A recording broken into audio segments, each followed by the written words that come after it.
Bonjour à tous ceux qui regardent cette vidéo, je suis accompagné aujourd'hui de la charmante Sophie d'Info Jeune de Bérennes. Salut à toi Sophie. Salut David, alors charmante c'est bien gentil. Très enchanté en tout cas de faire cette vidéo avec toi. Mais moi de même, ravi d'être là avec mon maître Jedi de la radio, comme je l'ai déjà dit à maintes reprises. C'est un compliment, merci. Nous recevons aujourd'hui sur le plateau de Fort FM Fabio Giardulo. Alors excusez-moi si je le prononce mal. Non, c'est bon. C'est bon. Ça passe. Bonjour à vous.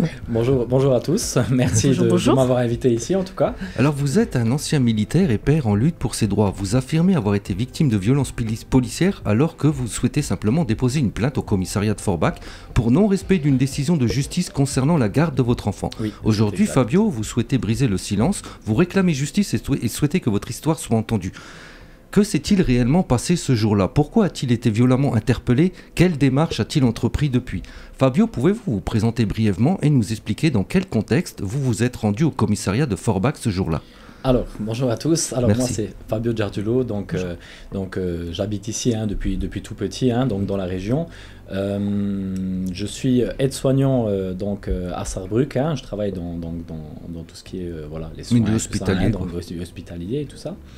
Donc, ce jour-là, en fait, je me présente au commissariat de police pour en fait porter plainte pour la millième fois contre donc mon ex-compagne en fait qui malgré plusieurs décisions de justice qui ont été prises refuse en fait tout simplement donc de me déposer notre enfant commun à la maison. Ça veut dire que avant même votre arrivée ce jour-là au commissariat, vous aviez déjà en fait eu des difficultés à faire respecter votre droit de visite, c'est-à-dire que c'est pas une première, on va dire un premier dépôt de plainte finalement. Alors non, ça fait maintenant une paire d'années que ça dure, donc ça fait à peu près pas 8 ans exactement, mais ça doit faire en tout cas plus de 7 ans, plus de 6 ans, plus de 7-6 ans que ça dure. Où je porte plainte, où je fais des démarches, où je vais voir des avocats, où on passe plusieurs fois au tribunal. Le tribunal donc à plusieurs moments, parce qu'on passe quand même plusieurs fois au tribunal, 3, 4 fois, 5 fois, où me donne en fait raison et donne donc à la mère me donne un droit de visite que la mère en fait n'a jamais respecté, jamais. Donc en fait c'est pas la première fois que vous vous retrouvez dans une situation à devoir justifier du droit de voir votre enfant. Oui, alors non, c'est pas la première fois. Je compte plus les plaintes, je compte plus les plaintes tellement qu'il y en a, je compte plus les appels à mon avocat. Je fais que ça. En fait, je fais que ça. Tous les jours, je dois penser à cette injustice vraiment qui m'est faite, malgré des documents officiels, malgré des papiers officiels en ma possession pour le droit de visite. En fait, vous avez en réalité un droit de visite, comme ça peut arriver dans beaucoup de couples séparés vis-à-vis de votre enfant, quelque chose qui a été acté. Il y a donc un juge qui a donné un avis favorable à ce que vous puissiez aller voir votre enfant de manière normale, et au final, vous n'avez pas accès, vous ne pouvez pas aller voir votre enfant. Alors malheureusement, ça a été acté, comme vous dites, plusieurs fois, parce qu'on est plusieurs fois passé au tribunal, parce que c'est pas la première fois en fait qu'elle ne respecte pas le jugement. Donc on est passé une première fois, elle n'a pas respecté, on est passé une deuxième fois, elle n'a pas respecté, on est passé une troisième fois, et elle ne respecte toujours pas. Et il n'y a aucune conséquence. Ça veut dire qu'elle subit absolument rien. Aucune conséquence, aucune pression, elle fait absolument ce qu'elle veut, sans se soucier en fait de tout ce qu'il y aura derrière par la police, par la justice. Comme conséquence. Et comment s'est déroulée votre arrivée au commissariat et votre première intercation avec les policiers? Alors, à la base, donc j'allais au commissariat juste pour porter plainte. Ça veut dire qu'en aucun cas, j'étais évidemment énervé, fâché contre ce système qui me plaît plus, ça fait bien longtemps d'ailleurs qu'il me plaît plus. Mais j'étais juste dans une démarche simple, porter plainte. Ce que vous aviez déjà fait à maintes reprises auparavant. Déjà fait à plusieurs reprises. Donc l'intercation, ça s'est passé très vite, et en plus sans aucune raison en fait, sans aucune raison. Il n'y avait aucune raison à ce moment-là. Pour que on en vienne en fait aux mains, pour que je vienne évidemment à être tabassé au commissariat de police. Parce qu'en fait au final, donc vous venez pour déposer plainte et il y a une situation en particulier qui a fait que c'est parti un petit peu en vrille. Alors à la base, Donc voilà, comme je dis, on était au commissariat de police. Donc moi, évidemment, un peu fâché et tout ça. Donc je discute, voilà, comme je vous ai dit, hein, à certaines personnes qui sont dans la salle. Et de là, les choses enveniment avec un policier. Où il n'est pas d'accord, hein, de mes propos, mais je parle en fait toujours poliment, toujours gentiment. C'est-à-dire qu'en aucun cas j'ai proclamé des menaces, en aucun cas je me suis... j'ai fait des injures ou quoi que ce soit. Voilà, bien sûr, j'ai fait part de mon mécontentement envers la justice, envers les lois d'aujourd'hui, parce que je n'arrive plus à les comprendre. Donc d'ailleurs, je ne suis pas le seul qui n'arrive plus à les comprendre.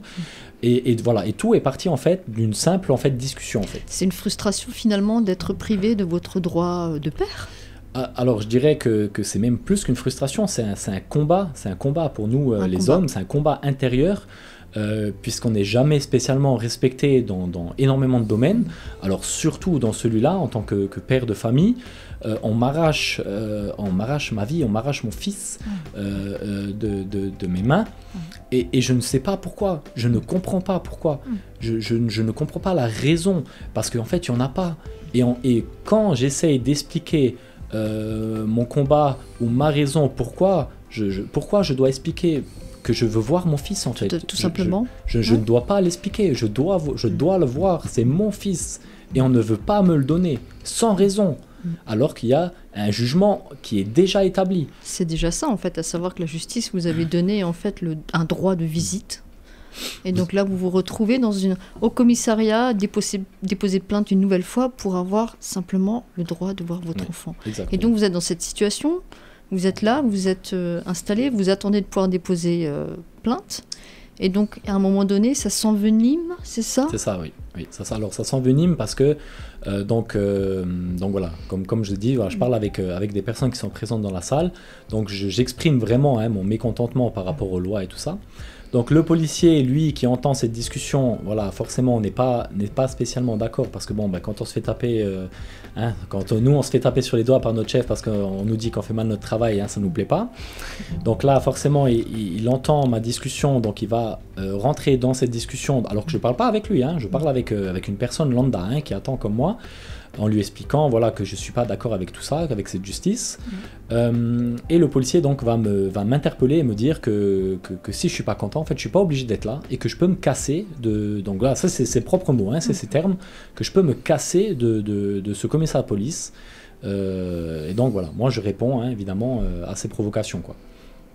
C'est un peu fort de café, le terme cassé. Voilà, on peut vous inviter à sortir éventuellement, mais c'est sûr que je pense que peut-être le vocabulaire a rajouté encore une couche supplémentaire. Rajouter de l'huile, oui, sûrement, bien sûr, ça c'est clair. C'est quand on est fâché et qu'on rajoute de l'huile sur le feu, c'est pas forcément la bonne décision. Et justement, comment est-ce que vous avez réagi quand vous avez senti en fait qu'il y avait les premiers signes de tension avec les policiers ? Est-ce que vous êtes resté zen, en recul ? Est-ce que vous avez senti des émotions fortes qui montaient en vous ? Comment est-ce que vous avez perçu en fait cette confrontation finalement et le vocabulaire alors moi forcément, utilisé. Alors moi je suis quelqu'un qui est brut de coffre, donc forcément, alors quand on m'attaque, j'attaque. Voilà, je suis pas quelqu'un qui me laisse impunément marcher dessus. Vous avez du caractère. Voilà, j'ai vraiment du caractère. Je me laisse rarement faire, très rarement. Et du coup, quand il commence à monter en tension, évidemment, je monte en tension avec lui. Alors, évidemment, toujours dans le respect, donc je parle toujours respectueusement à cet officier de police. Je ne lève en aucun cas les mains.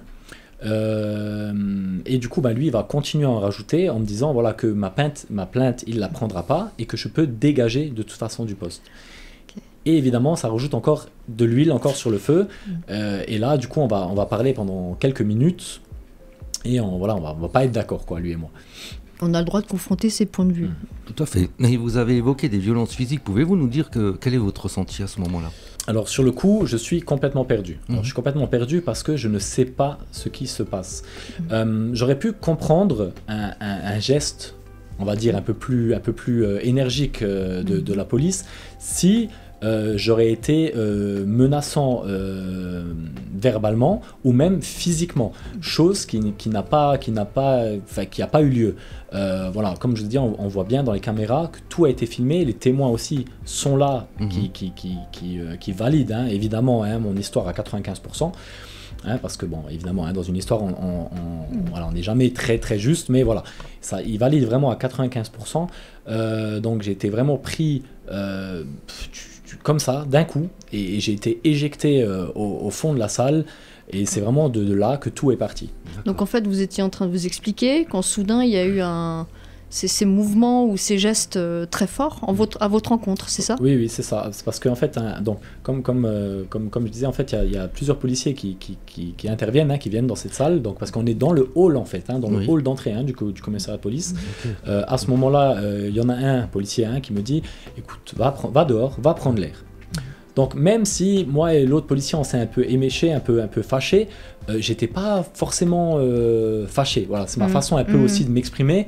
Donc je suis pas fâché, donc je précise bien encore à ce policier que je suis pas énervé, que je suis pas fâché, que j'ai pas besoin en fait de prendre l'air, que je suis assez calme en fait. Maître de vous-même. Et donc voilà, maître de moi-même. Et donc à ce moment-là, donc c'est là en fait qu'il m'attrape parce que je pense en fait qui sont pas d'accord en fait avec la réponse que j'apporte, qui voient en plus que je suis pas menaçant, que je suis pas, et je pense qu'ils acceptent pas en fait ce qui se passe. Ils veulent mettre terme à ce qui se passe, mais en fait ils ont pas les moyens.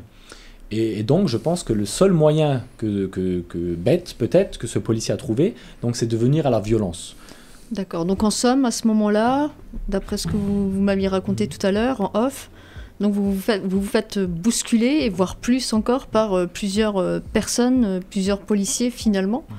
Et comment est-ce que vous vous sentez en fait à ce moment-là quand soudainement vous avez cette cohorte de policiers qui se précipitent sur vous? Alors comme je le dis, quand je me fais projeter donc, au fond de la salle, donc à ce moment-là, plus de 5 policiers sautent sur moi, donc moi je suis complètement perdu, je comprends pas ce qui se passe, je sais même pas pourquoi. Donc je suis en fait dans cette situation. Donc encore moi dans ma tête, encore dans un moment de lucidité, je me dis encore attention, je suis dans un commissariat de police. Fabio, ne lève pas la main. J'ai la force pour lever la main. Fabio, ne lève pas la main parce que ça va mal finir. Donc je pousse un peu, j'essaye de me débattre. Parce que je comprends pas en fait, je comprends pas ce qui se passe, je sais pas pourquoi j'ai des policiers sur moi, je sais pas pourquoi je me fais frapper, parce que je me fais frapper violemment au niveau du visage plusieurs fois, sûrement dans le reste du corps, mais dans la mêlée je le sens pas, voilà, personnellement. Et du coup voilà, je comprends pas en fait, je comprends pas tout ça, je sais pas pourquoi. Donc c'est vraiment parti d'un seul coup comme ça, on va dire en autre boudin, mais justement, il y avait les policiers, il y avait vous, et il y avait des témoins. Est-ce qu'il y a eu des témoins oculaires? Il y a des personnes qui ont assisté en fait à la scène et qui peuvent témoigner en votre faveur ou la faveur des policiers? Alors évidemment, la salle, heureusement d'ailleurs pour moi, elle était remplie. Donc ça veut dire qu'il y avait au moins, je vais dire une fourchette, il y avait au moins 8 personnes présentes dans la salle. 8 personnes, pour l'instant sur les 8 personnes, il y en a quand même 3, 4, 5, il y en a quand même 5 qui sont d'accord avec ma version des faits, pas avec la version des policiers, qui sont d'accord avec ma version des faits.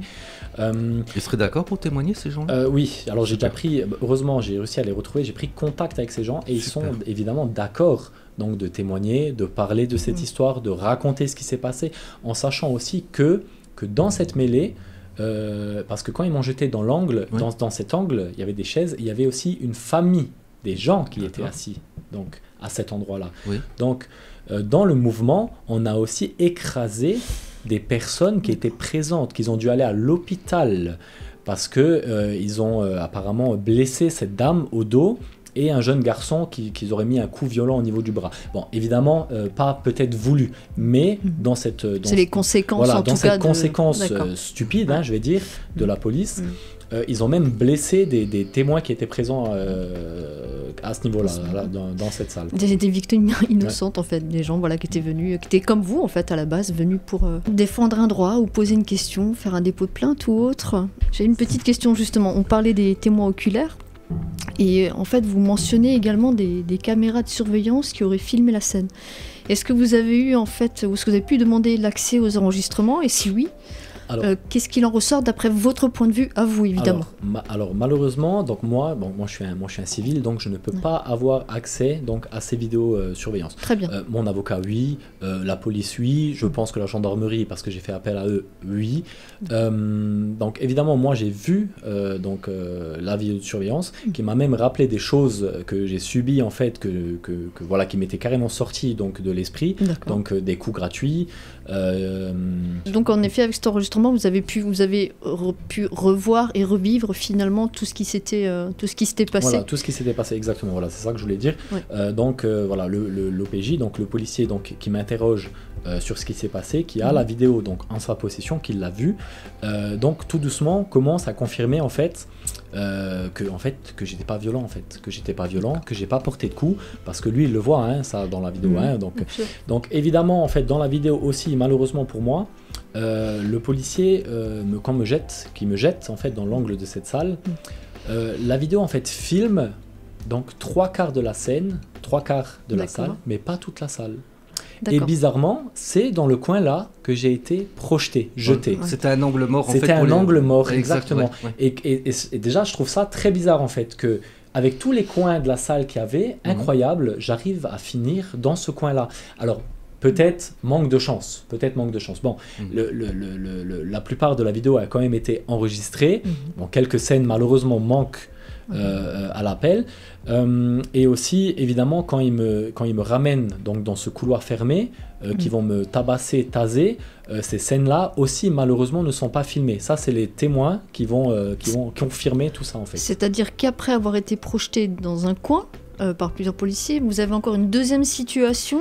Alors en fait, une fois donc que cette situation se tasse, on va me ramener encore donc, dans une salle annexe, donc un petit couloir qui fait 1 mètre de largeur pour 2-3 mètres de longueur, donc où on va me laisser, on va me faire voilà, comme je vous ai dit, quelques menaces à la volée.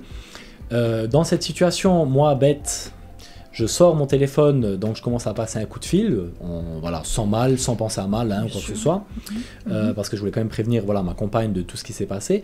Donc à ce moment-là, donc 10 policiers, enfin je dis 10, mais voilà, beaucoup de policiers. Oui, pas ça 10, vous paraissait, je pense, à un moment donné, une somme de personnes. Ça paraissait vraiment énorme. Donc dans le secrétariat, recommence à me sauter dessus, comme si j'avais dégainé un pistolet mitrailleur. Donc à ce moment-là, il commence à hurler, à crier, pose le téléphone. Alors moi, évidemment, de nouveau, je comprends pas ce qui se passe. Je leur réponds que non, c'est mon objet personnel. Je suis pas ni en garde à vue, je suis pas en état d'arrestation. Donc non, je n'ai pas enlevé mon téléphone.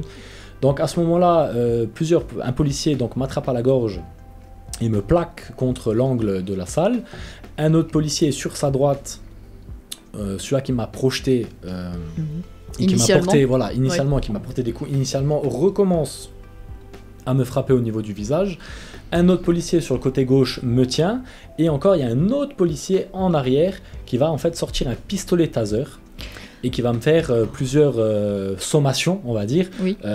Calme-toi ou je tire, mais le problème c'est que je suis déjà dans une situation très inconfortable, donc un policier qui m'étrangle, un qui me frappe, un qui me maintient, donc moi je comprends pas ce qui se passe, je me débat un peu, forcément, je manque d'air. Le policier à l'arrière me tire dessus, évidemment au niveau de la jambe, me tase au pistolet taser, donc je prends une énorme décharge électrique. D'accord. Particulièrement douloureux. Particulièrement douloureux, hein, ça je peux vous le confirmer. Donc moi sur le coup, en plus de la colère encore, hein, parce que voilà, le taser, l'étranglement, maintenant stop, donc je commence maintenant à mettre un cran au-dessus, à pousser un peu plus violemment donc la police pour qu'il me lâche, parce que je ne comprends pas pourquoi je suis tenu. Je dis lâchez-moi, stop. Donc par chance, en même temps, donc alors avant ça, c'est vrai que j'avais oublié un petit détail important. Donc il y a une femme en fait, policière en civil, qui arrive et qui hurle lâchez-le, arrêtez maintenant, lâchez-le, vous êtes à 8 sur lui, lâchez-le. Donc elle est également témoin, et elle a demandé à ce que ça s'appèse en fait. Alors également témoin, donc moi j'ai pas de connaissance de cette femme, je sais pas qui c'est, je sais pas si elle a témoigné, j'en sais rien. Donc évidemment un policier va vite courir pour l'attraper et la faire sortir de la salle et fermer la porte. Donc il va l'éjecter, c'est un grand mot, mais il va l'obliger de sortir, il va l'obliger, voilà, à sortir pour pas qu'elle assiste en fait à la scène, en sachant qu'autour de cette scène il y a encore d'autres personnes qui sont là, qui voient la scène, hein, le secrétariat, les stagiaires et tout, etc. etc. D'accord. Et évidemment les gens, les témoins de la salle qui sont de l'autre côté mais qui entendent évidemment tout. Et donc après par chance, donc par chance pour moi, l'OPJ arrive et c'est là que tout se calme, tout se met à terme. Donc il me dit que maintenant que j'allais passer en garde à vue. D'accord. Est-ce qu'on peut juste préciser ce que ça veut dire OPJ? Oui, c'est un officier de police judiciaire. Voilà. C'est en fait un ça. supérieur hiérarchique. C'est un gradé en fait. C'est un gradé, voilà, dans le cadre de la police, comme ça. D'accord. Voilà, parce qu'on sait les acronymes, des fois c'est un peu compliqué. Donc vous êtes dans une situation, ça y est, ça se relâche un petit peu. Donc voilà, ça se relâche un peu. Donc on me ramène à l'arrière, hein, pour me mettre en garde à vue. Moi encore, hein, je plaisante évidemment avec, parce que moi je suis comme ça, hein, moi je suis, voilà, j'ai pas peur de dire ce que je pense. Donc je plaisante encore avec les personnes qui m'ont tabassé, parce qu'en fait on doit m'enlever, voilà, les chaussures, le collier et tout ça. Donc la personne qui m'étrangle me demande gentiment, hein, parce que là il devient tout gentil, hein, et il me demande s'il peut m'enlever le collier. Donc moi je rigole encore avec lui, je dis ouais, écoute, tu peux me l'enlever, mais bon, essaye de pas m'étrangler cette fois, ce serait cool. D'accord. Donc petite voilà, note d'humour, chapeau. Petite, voilà, humour. Très bien. Donc bon, les gens qui me connaissent, hein, ils savent, savent comment je suis, ils savent comment je réagis à des choses comme cela. Moi je prends quasiment tout toujours dans l'humour. Hein, c'est rare que je vais vraiment m'énerver, hein, pour quelque chose. Et donc voilà, après je subis plus de 24 heures de garde à vue. Voilà. Bon, sacrée péripétie, oui. Sacrée histoire. Après tout ça, et en réfléchissant, en laissant redescendre un petit peu les choses, est-ce que vous avez porté plainte contre les policiers impliqués? Et si oui, avez-vous été entendu, compris, reçu quelque part? Je ne sais pas. Alors, évidemment, moi, mon but, en fait, c'est de ne pas laisser cette histoire passer. Je ne veux pas laisser passer cette histoire. Elle ne doit pas, d'ailleurs, passer cette histoire. Parce que ce qui s'est passé, c'est intolérable. Ne serait-ce que, même pas forcément pour moi, mais... moi, comme je l'ai dit avant, voilà, moi je pèse quand même 115 kilos. De tout ce qui s'est passé, j'ai encore de la chance. Je m'en tire plutôt bien. Hein. Je suis debout devant vous, je parle, je rigole.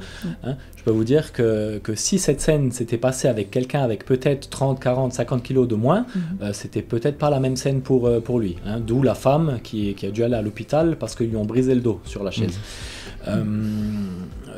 Donc non, moi cette injustice, cet abus de pouvoir, parce que c'est un abus de pouvoir, hein, ce qui s'est passé, parce que eux ils pensent qu'ils vont sûrement s'en sortir sans trop de conséquences. Sans que ça fasse de vagues, vous pensez? Oui, oui, forcément. Oui, non, moi je suis même sûr qu'ils pensent qu'ils vont s'en sortir.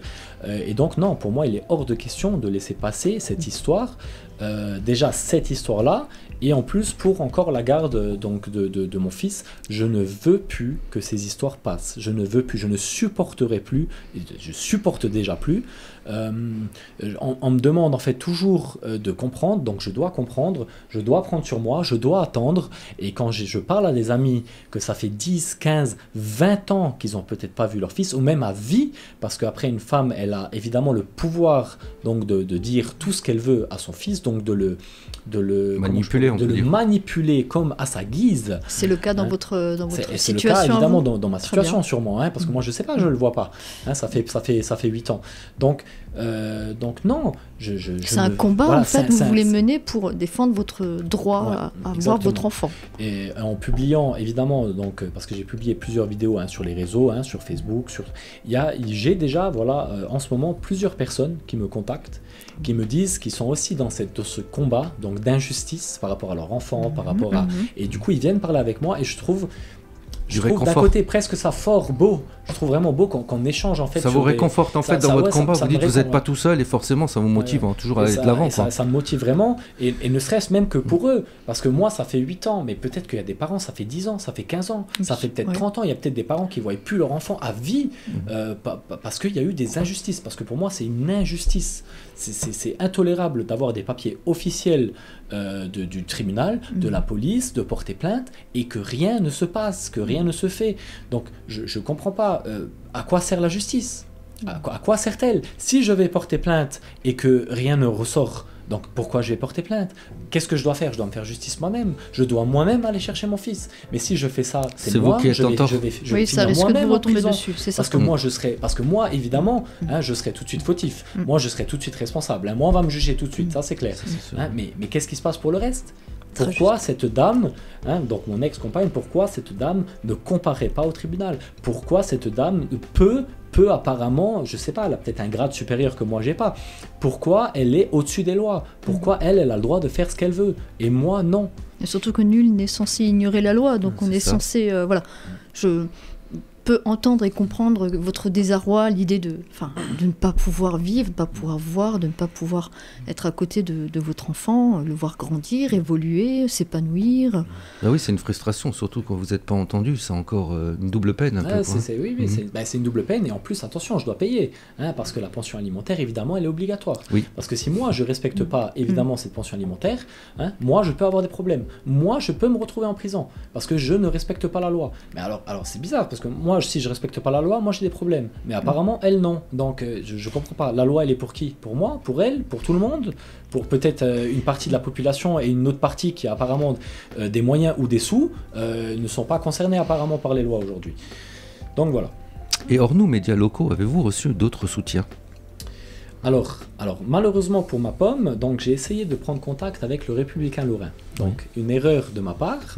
C'est-à-dire, c'est une erreur de ma part parce que en fait je vais faire appel à cette radio. Donc je vais sur la place, presse, quoi. À la presse, pardon. Donc je vais directement sur les lieux, je leur explique mon cas. Je sors les vocaux des témoins parce que j'ai les vocaux en fait dans mon téléphone. Je leur fais écouter même les vocaux. Pour vraiment prouver ma bonne foi, pour vraiment prouver, et je leur dis en plus que, attention, tout a été filmé, il y a des caméras, il y a des témoins qui sont prêts à témoigner. J'ai les noms, prénoms, adresses, numéro de téléphone des témoins. Il y avait un bon dossier en fait, donc quoi justifier, expliquer. Voilà, j'ai déjà tout récupéré. Et on me dit, on va prendre contact avec la police et on va voir. Et du coup, qu'est-ce qu'ils font ? Ils font une publication magnifique sur le Républicain Lorrain, où quasiment, c'est pas s'ils avaient écrit que le connard dans l'histoire, c'était moi. C'était vraiment, voilà, ils ont vraiment poussé la chose sans... Alors, moi, ça me frustre parce que voilà, encore une fois, c'est des journalistes qui font pas en fait leur travail. Ça veut dire qu'ils mentent.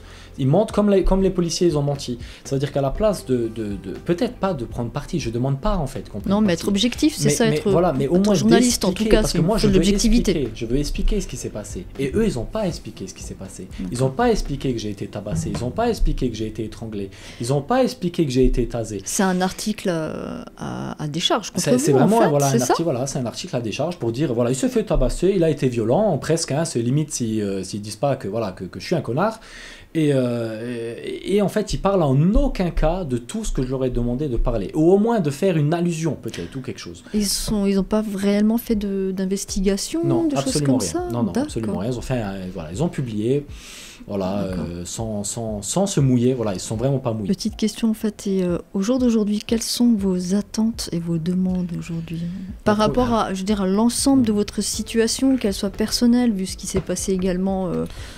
Voilà, récemment, quelles sont vos attentes, quelles sont vos demandes, qu'est-ce que vous souhaiteriez, vous, tout simplement? Alors moi, dans un premier temps, je souhaiterais juste déjà que la justice, en fait, fasse son travail, parce que j'ai l'impression que la justice a oublié pourquoi elle travaille. Moi, je suis militaire, quand on est militaire, on reçoit une petite carte, et sur cette petite carte, il y a des commandements. Et sur ces commandements, il y a un commandement très important, qui dit qu'on travaille pour le peuple. On est soldat du peuple, on travaille pour le peuple, et pour le peuple, on doit faire les choses, et pas pour notre petite personne, ou pas pour l'État, ou pas pour celui-là qui me donne le chèque à la fin du mois. Donc je pense que la police et les gendarmes peut-être aussi, pas tous forcément, il faut savoir faire la part des choses. Je pense que la justice, que l'État, que plein de choses, ils ont oublié pourquoi ils étaient là. Ils ont oublié que leur travail, c'est d'aider la population. Parce que c'est nous, en fait, on fait tourner le pays. C'est nous.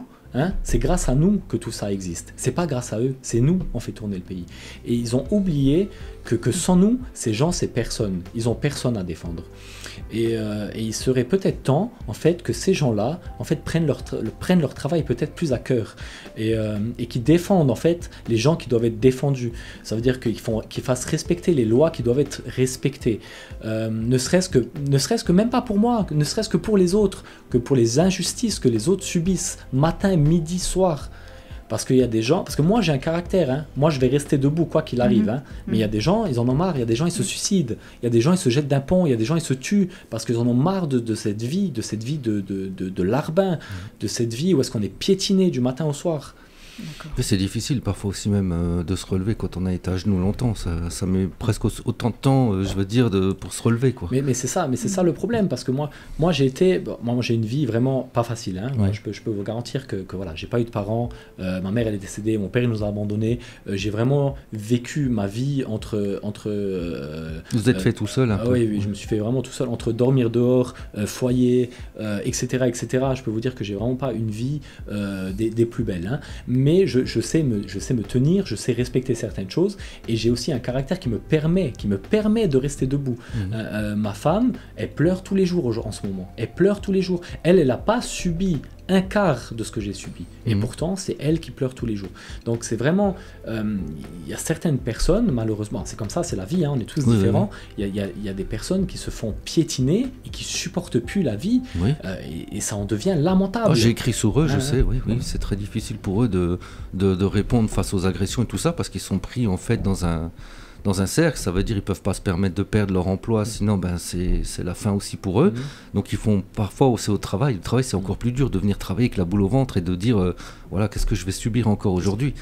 Et oui, je comprends que ces personnes-là, au bout d'un moment, ils veulent dire stop d'une façon brutale en mettant un terme à leur vie, mais on n'a rien pour les écouter, comme on n'a rien pour vous écouter plus. Et avez-vous reçu justement des pressions ou des intimidations après avoir dénoncé ces faits? Alors pour l'instant en tout cas j'ai pas reçu, voilà, pour l'instant ça va, j'ai absolument reçu aucune injure, aucune pression de qui que ce soit.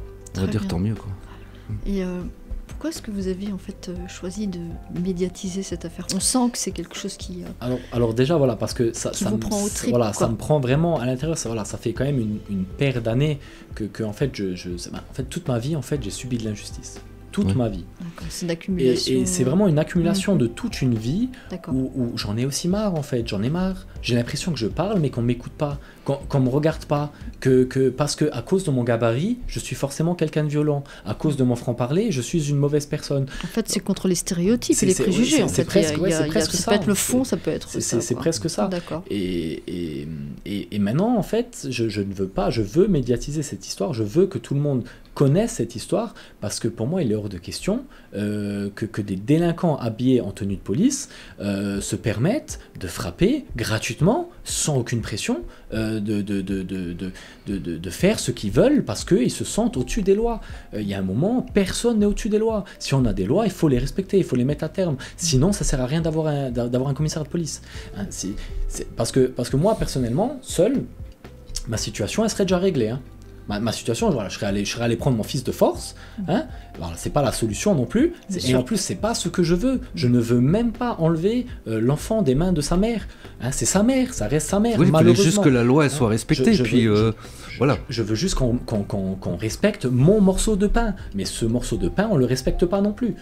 Donc voilà, je sais plus quoi faire, je suis perdu, complètement perdu. Parce qu'à la limite, si la police ne voulait pas tenir compte, en fait, ne va pas prendre en compte votre plainte, à la limite, elle vous aurait mis dehors, entre guillemets, voilà, ça serait terminé là. Mais là, il y a eu donc une agression. Et justement, que souhaitez-vous dire aux personnes qui doutent encore de la réalité des violences policières dont, selon vous, vous avez été victime? Alors, moi, je vais dire une seule chose. Hein. Oui. Donc, c'est une phrase qu'on m'a sortie il n'y a pas longtemps, je la trouve magnifique. Alors, c'est vraiment quand on a affaire à la justice qu'on voit qu'il y a de l'injustice. Oui. En fait, si on n'a pas affaire à la justice, on ne peut pas se rendre compte, en fait, forcément, de certaines choses. En fait, vous êtes confronté. Mais quand on est confronté à la justice et qu'on subit de l'injustice, parce qu'à mon avis je ne suis pas le seul, hein, parce que quand on appelle déjà le commissariat de police de Forbach des cow-boys, à mon avis c'est pas pour rien. Oui, c'est une expression qui leur colle un petit peu. Voilà, une expression qui leur colle à la peau, mais à mon avis cette expression, cette expression elle est un peu méritée à mon avis. Justement, comment peut-on vous soutenir dans votre combat pour la vérité et la justice? Quels sont les outils, ou qu'est-ce qu'on peut faire pour vous finalement, pour pouvoir vous aider de quelque manière que ce soit la médiatisation ou autre? Alors pour ma part, je pense que moi je voudrais en fait que cette histoire ne s'arrête pas là. Je voudrais que cette histoire va beaucoup plus loin. Qu'elle remonte en fait à qui de droit même très loin, parce que on doit entendre ce qui s'est passé, parce que ce qui s'est passé c'est pas normal. On ne peut pas passer quelqu'un à tabac, on ne peut pas le taser gratuitement, on ne peut pas l'étrangler gratuitement, parce que j'ai été étranglé. Hein, même un chien on l'étrangle pas, et moi on m'a étranglé alors que je suis une personne. Donc Donc les témoins qui sont vraiment derrière moi, qui sont d'accord de valider à 100% donc mes témoignages. Ils sont prêts à s'engager avec vous si jamais il y a des démarches à faire. Effectivement, vous avez, d'accord. Ils sont prêts à s'engager, ils sont prêts à parler de cette histoire parce que eux, évidemment, dans cette salle, ils sont aussi choqués que moi en fait, parce qu'ils ne comprennent pas ce qui se passe, ils ne comprennent pas. Donc voilà, j'ai plusieurs, comme je vous ai dit, plusieurs messages vocaux où est-ce qu'ils expliquent toute la scène de A à Z. Et c'est pour ça que je suis même content, par chance, que ces personnes étaient là. Parce que si cette salle était vide, ce serait votre parole contre celle des forces de l'ordre, donc David contre Goliath. Exactement, ce serait David contre Goliath, et à mon avis, ma parole n'aurait pas fait trop long feu. Et après, encore, ces policiers se permettent encore de porter plainte, ils se permettent de mentir alors qu'ils sont sous insigne, sous serment. Ils sont sous serment, donc ils mentent, ils se protègent les uns et les autres. Non, je refuse. Vous êtes en train de constituer un dossier en fait avec toutes ces personnes. Vous allez. Donc voilà, moi mon but, mon but ultime, effectivement, donc j'ai récupéré par chance sur Internet. Aujourd'hui, on arrive à se débrouiller comme on peut. Donc grâce à Facebook, donc j'ai récupéré nom, prénom, adresse donc de ces personnes. J'ai pris contact avec eux. Je leur ai demandé l'autorisation pour les vocaux et pour évidemment les démarches. Ils m'ont donné le feu vert évidemment partout. Donc j'ai pris déjà contact avec l'avocat qui était commis d'office au commissariat de police, qui est de Forbach. Et évidemment, je ne vais pas en rester là. Je ne veux pas en rester là d'ailleurs. Mais Fabio, malgré ce que vous avez vécu, vous gardez encore espoir que justice soit rendue ? Alors ça, c'est une question à double tranchant, c'est une question vraiment difficile. Alors le problème, c'est qu'aujourd'hui, quand on regarde la vie d'aujourd'hui, c'est très difficile de rester positif, c'est très difficile. Alors moi, je pense que dans la vie, il y a toujours des personnes qui sont prêtes à se battre, il y a toujours des personnes qui sont honnêtes. Parce que quand j'étais au commissariat de police, il y a eu sûrement une seconde garde, donc il y a eu d'autres policiers qui ont été très sympas, très courtois, qui m'ont même fait des petites choses peut-être qu'ils n'avaient pas forcément le droit de faire, mais voilà, qu'ils ont été très humains. Très bien. Et donc je pense qu'il faut faire cette différence, parce que les mettre tous dans le même panier, c'est aussi un peu facile. Donc je pense que oui, il y a des personnes qui sont prêtes à se battre, prêtes à faire vraiment leur travail, mais peut-être il faudrait qu'à leur niveau aussi, peut-être ils soient entendus aussi. Peut-être que ces policiers ne sont peut-être pas aussi entendus, qu'ils sont aussi bloqués par le système, bloqués par les syndicats, bloqués par les justices en cours, par les lois en cours, pardon. Oui, on peut comprendre que parfois la police, elle peut avoir une certaine forme de lassitude, de devoir toujours arrêter les mêmes et qui sont relâchés, voilà, et que à un moment donné, même, on va dire ce que j'ai déjà vu, c'est d'avoir affaire à des personnes qui leur manquent complètement de respect au moindre petit contrôle ou quoi, et que la police, elle doit se contenir quand elle est face à quelqu'un qui les agresse verbalement, et que parfois, ils n'arrivent plus tellement à faire la part des choses entre eux. Alors c'est ça, en fait, c'est ça le problème. Et ça s'appelle du professionnalisme. Moi, j'ai été militaire, donc le professionnalisme, justement, c'est de ne pas perdre son sang-froid. Si je perds alors moi, maintenant, je suis aide-soignant, si je perds mon sang-froid, c'est mieux que je change de métier. Ça veut dire que j'ai rien à faire là où je suis. Si je commence à m'en prendre à une vieille personne, à la tabasser ou à lui parler mal parce que elle n'arrive pas à marcher toute seule, c'est plus mon rôle d'être à cette place. Donc c'est pour ça aussi que c'est très important. Je peux comprendre qu'il y a des policiers qui veulent faire leur travail, qui sont peut-être empêchés, qu'ils en ont marre du système, peut-être eux aussi ils en ont marre du système. Mais dans ce cas-là, c'est un combat que eux doivent mener. C'est un combat que eux doivent mener. C'est sûr que c'est pas le vôtre à ce moment-là. Vous avez déjà bien assez, chacun, à faire. Malheureusement, chacun porte un peu sa croix quelque part. Chacun a son combat justement à mener. Et peut-être qu'ils ont besoin, je dis une bêtise, d'hommes avec des tripes comme les miennes, parce que moi je lâcherai jamais, moi je me laisserai jamais pousser au bord d'une falaise. Jamais. Si je dois tomber, l'homme qui me pousse, il tombera avec moi. Je me laisserai jamais tomber. Il y a des gens qui se laissent tomber, il y a des gens qui sautent même d'eux-mêmes, presque. Mais peut-être que c'est leur rôle de peut-être avoir des tripes et peut-être d'aller justement toquer à des portes et de faire remuer les choses. Parce que moi, quand des choses remuent pas, je me bats pour que ces choses remuent. La preuve, je suis ici avec vous. En plus, ce sont des fonctionnaires, donc c'est à l'État, j'ai envie de dire, de prendre en charge la doléance de notre police. C'est elle qui est en première ligne. Et c'était, exactement. Et c'est ce qu'on a aujourd'hui. On a peut-être parfois des policiers qui ont qui sont pas habitués, enfin encore prêts à cette nouvelle forme de délinquance qu'il y a aujourd'hui dans les rues, cette opposition. On n'a plus la peur du gendarme en fait, donc on ne respecte plus le policier, les forces de l'ordre, et ce qui font que même eux parfois ont une certaine lassitude de leur métier. Bah surtout en France. Surtout en France, je veux dire, la délinquance, hein, le non-respect augmente tous les jours. C'est vrai, il n'y a plus, on n'a plus peur de rien, on n'a plus peur de la justice, on n'a plus peur de...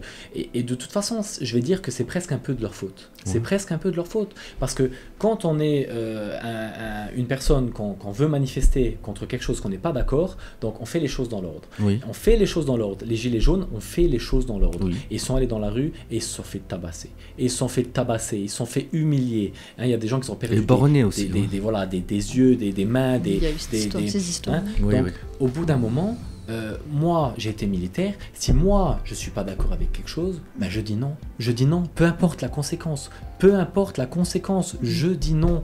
Si moi je suis policier et qu'un officier supérieur me dit de faire quelque chose qui ne rentre pas dans mes critères, dans mes convictions, ou dans ton cadre légal. Dans le cadre légal, je dis non. Il faut savoir dire non. Il faut pas se laisser faire, il faut pas se laisser marcher dessus.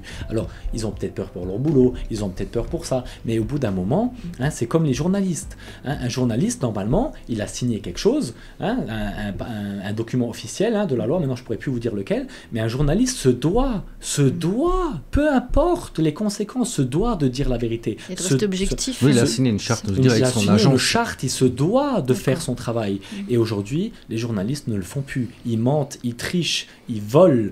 C'est des voleurs habillés en journalistes. C'est comme ceux qui gèrent, je suis désolé, la présidentielle et toutes ces conneries autour de tout ça. Ce sont des délinquants. C'est une mafia organisée, habillée en costard-cravate. Mais ça reste une mafia. Donc, oui, elle a un nom, hein, ça s'appelle. Certains appellent ça la secte du siècle, parce que ça s'appelle le siècle. Voilà. Et c'est là chaque année que se réunissent donc tous les grands médias, où nous les petits, on n'aura jamais la chance de mettre les pieds. Et ça se décide des choses que nous après, on a la chance nous en tant qu'indépendants de ne pas suivre. Justement, c'est peut-être pour ça qu'on vous accueille aujourd'hui, que j'ai la chance d'avoir Sophie aujourd'hui avec moi, que on a la chance d'avoir un courant en fait pensée citoyenne et qui est peut-être plus représentatif pour le peuple et pas pour une certaine élite ou une certaine... Enfin, moi j'appelle ça des bobos parisiens. Non, mais des fois on se demande. Je sais pas, moi, je suis maintenant rentré dans ce métier d'aide-soignant. Moi, là-bas, je suis pas du tout dans ce métier. Hein. C'est pas du tout mon domaine. Hein. Donc... Mais c'est en fait ton côté service à la personne. C'est exactement ça. C'est parce que moi, je veux aider les autres. Oui. Mais si un jour je me sens plus dans la capacité d'aider les autres, je me retire. Et ça, c'est dans mon caractère. Si je me sens, je serai pas là parce qu'il y a de la lumière, ou parce qu'il y a une porte ouverte, ou parce qu'il y a un chèque à la fin du mois. Moi, j'en ai rien à cirer du chèque, j'en ai rien à cirer de l'argent, j'en ai rien à cirer de ce que les gens peuvent même penser. Vous êtes un homme de conviction, en fait. J'espère. Et un citoyen aussi, avec des convictions. J'espère défendre mes convictions jusqu'au bout. Ça se sent. Ça se sent au triple, j'espère bien. Bien sûr, non, vous avez un certain honneur, en fait. On va dire simplement ça. J'essaye encore dans ce monde d'avoir un certain honneur. Qui n'est pas forcément évident à tenir. Non, ça je vous l'accorde. Parce que quand on dit la vérité, on est très souvent dirigé vers une porte où on a très souvent pas beaucoup d'amis. Voilà, c'est vrai. Et justement, est-ce que vous avez un dernier mot que vous aimeriez adresser aux autorités ou aux citoyens qui vous écoutent ? Alors, un message à faire passer. Alors, un message à faire passer, je pense vraiment... Alors, le problème, aujourd'hui, c'est qu'en fait, on est tous individuels. On est très individuels. Ça veut dire qu'on va tous se battre pour sa petite pomme, pour sa petite poire, pour ses petits confort. Pour ses petits conforts, sans penser jamais à l'autre. On ne pense plus à l'autre. On n'a plus envie de penser. On s'en fout d'ailleurs de l'autre. La solidarité s'est perdue en fait. C'est perdu. En fait, on a perdu. Notion citoyenne aussi, on a perdu cet acte, je dirais presque de bravoure. Moi, des fois, j'ai envie d'aider l'autre. Je me dis, j'ai envie d'aider les autres. Mais après, c'est difficile d'aider l'autre quand déjà dans notre assiette elle est vide. On peut pas aider tout le monde, c'est clair. Mais je veux dire, il serait peut-être temps que la population en fait ouvre les yeux, parce que on pense en faisant comme ça qu'on va garder en fait notre petit confort de vie. Mais on le gardera pas. On le gardera pas ce confort de vie. Je peux vous le dire, parce que moi, je parle 3 langues. Hein. Donc je sais parler l'allemand, l'italien. Donc, je parle avec des gens en Italie et je parle avec des gens en Allemagne. Et je peux vous dire que si on continue comme ça, moi, je sais ce qui va se passer. Parce que en Allemagne, ils sont déjà en train de le faire. Hein, ils augmentent tout, de plus en plus. Et vous savez ce qu'il fait l'allemand? Parce que l'allemand, il a été bien dressé. L'allemand, il est bien docile. Hein, l'allemand, il est bien rangé dans une belle boîte. Hein. L'allemand, on peut lui dire tout et n'importe quoi. L'allemand ne branche pas. Il subit. L'allemand subit. Et il subit, hein, je peux vous dire qu'il subit. Hein. Il subit bien plus que nous, les Français. Bien hein. sûr. Et la seule chose qui va nous arriver à nous, si on continue de rien faire, si on continue de se taire, si on n'est pas capable donc de se tenir la main ne serait-ce que 5 secondes, parce que nous en fait on regarde toujours les problèmes d'une façon fausse. On va regarder le gars qui travaille pas, on va regarder ça, alors bien sûr que c'est des autres problèmes qu'il faut aussi regarder, mais c'est pas le problème actuel, parce que le gars qui touche 500 €, hein, dans ma vie à moi, il me dérange pas, hein, c'est pas quelqu'un qui touche 500 € qui va gâcher ma vie, mais par contre, hein, quelqu'un qui est procureur de la République ou qui est ça, qui est ci, qui prend des enveloppes à 15, 20, 30 000 € et encore qui augmente leur salaire tous les 6 mois parce qu'apparemment la vie est chère, pour eux apparemment la vie est chère, mais pas pour nous. Donc je pense qu'au bout d'un moment, il faudrait peut-être ouvrir les yeux, ne serait-ce qu'ouvrir les yeux, parce que j'ai l'impression qu'aujourd'hui le monde il est perdu. Je ne comprends plus ce monde, je ne le comprends plus. J'ai l'impression votre côté revendicatif. J'ai l'impression que je suis pas d'ici en fait. C'est incroyable. J'ai l'impression que je viens d'un monde parallèle. C'est fou en fait. Bah, c'est dur pour moi par exemple en tant que journaliste indépendant de des fois retenir ma parole. J'ai écrit il y a quelques jours, il y a 2 jours sur le magasin Carrefour, parce que c'est incroyable. J'ai lu cet article. Voilà. Moi qui allais souvent au Cora, je veux dire, déjà c'était voilà, assez onéreux des fois, hein, quand même le Cora. Hein. Ben en fait, tu te rends compte que quand tu vas là-bas, c'est encore pire. C'est encore pire. Mais bien sûr. On sort de Nous courses sommes des vaches à lait. On sort des courses avec 70-80 €. Il n'y a même pas 3 sachets. Il n'y a même pas 3 sachets. Il n'y a même pas un sachet. Des fois, c'est fou parce que quand tu vois le prix d'un rôti, plus de 10 balles, je veux dire. Avant, on n'avait pas tout ça, on n'avait pas cette vie qui était aussi chère. Moi, je regrette le franc. Je ne sais pas, Fabio, si vous avez connu le franc. Moi, j'ai connu aussi, oui. Mais c'était. Mais je l'ai connu aussi. Voilà. Moi, je l'ai connu. Bah, vraiment que j'ai 47 ans, oui, j'ai bien connu le franc quand même. Moi, j'avais commencé à travailler, c'était encore les 2 dernières années du franc. Et pour moi, je trouvais que la vie était plus facile. On pouvait s'offrir beaucoup plus de choses. Et que maintenant, on est obligé de compter le moins centime pour remplir son frigo. Déjà, jusqu'au 10 du mois, c'est bien. Mais voilà, moi j'ai aussi une situation qui est financière qui n'est pas facile personnellement, donc je vous comprends tout à fait aussi, le ras-le-bol, tout ça je l'ai, mais comment rester encore humble, je ne sais pas combien de temps on peut tenir encore. Combien de temps, c'est ça. Voilà. En fait, ce qui vous arrive est assez symptomatique de problèmes de société, de problèmes en général qui touchent les citoyens, qui touchent la justice, la politique, tous ces milieux-là en fait où finalement nous on ne maîtrise absolument rien. On n'est plus des acteurs, on n'est que des... C'est ça, donc oui. Des moutons. C'est normal que vous revendiquiez. Ils ont réussi à faire un tel lavage de cerveau à tout le monde qu'on se demande qu'est-ce qui se passe. Parce que des fois, je dis des choses qui me paraissent tellement sensées, mais quand je vais parler de cette chose sensée à quelqu'un, on va me dire non, je suis pas d'accord avec toi. Mais je comprends pas, tu veux pas gagner plus d'argent? Si on gagne plus d'argent, mais je comprends pas, je n'arrive pas à comprendre. Alors, tout doit augmenter, sauf le salaire. Donc la charge du travail doit augmenter. Moi je connais des gens qui travaillent justement donc, à ce fameux Leclerc et ils ont une charge de travail seuls, ils doivent s'occuper de plusieurs rangées, de plusieurs rangs, de rentrer les palettes, de faire ça, de faire ci, de faire ça. Mais je leur ai dit, mais c'est quand que tu vas dire stop? Mais c'est quand que tu vas t'arrêter? Quand tu seras mort? Moi je connais des gens qui sont arrivés à la retraite, ils n'ont pas profité de leur retraite très longtemps. Hein. Surtout ceux qui viennent qui sont issus de la grande distribution, c'est tellement ils ont récupéré peut-être 3-4 mois de leur retraite et ils sont morts juste après. Donc ça veut dire qu'ils ont travaillé toute leur vie comme, sans vouloir être méchants, comme parce qu'on est des esclaves, hein, voilà, on va pas se leurrer, hein, on est des esclaves modernes, mais des esclaves. Donc on est des esclaves, on travaille toute notre vie. Pourquoi? Pour mourir. Donc je travaille pour mourir en fait. Et quand je meurs, cet argent que cette personne a contribué toute sa vie, elle est même pas distribuée à sa famille. C'est même pas ses enfants qui récupèrent, c'est l'État qui récupère cet argent. Et c'est eux encore qui doivent payer avec leur argent personnel la tombe de ce défunt. Ça veut dire que même pas l'État il dit bon, on récupère peut-être 60 ans d'argent qui n'est pas le nôtre, mais on va peut-être payer la tombe. Non, non, non, c'est à eux de payer la tombe. Et attention, ils ont que 5 ans. Et si dans 5 ans vous payez pas, le monsieur qui est enterré, on le dégage, on le sort de la tombe, hein, à 5-10 ans. Non, mais qu'est-ce qu'on est? On est quoi? Qu'est-ce qui se passe dans ce monde? Je sais pas, j'ai du mal à... Je comprends, et ça c'est vrai que ça peut faire l'objet de bien d'autres débats.